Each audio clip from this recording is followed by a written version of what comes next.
Okay, I want to keep these videos step by step as much as I can, but I also don't want to blow by any huge concepts. So we are going to install a child theme at this point. We're going to do that by using a plugin. So real quick, let's just talk about what plugins are. It's one of the pieces in this main menu over here. So we're in our dashboard and we're going to click on plugins, and I'm just going to show you something real quick.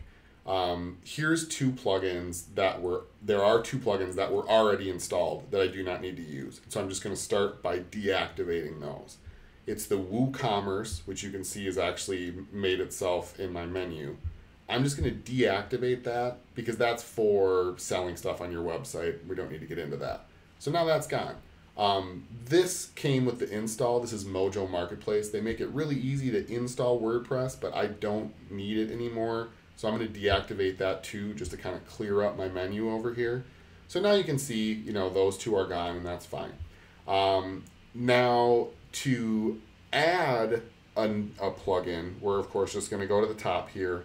I'm going to show you how we would add, I'm going to look for that plugin for the child theme, but this, you could use any of these plugins for any number of things. Again, this might be a good thing where you jump into a Google search and say, what is a WordPress plugin? How can WordPress plugins help me? There's a lot of really great information out there. I want to keep on my step-by-step instructions of just putting together a really simple law firm website. So I'm going to search for my child theme plugin. I'm going to go with, I've looked at this one already a little bit online. Any of these are probably great.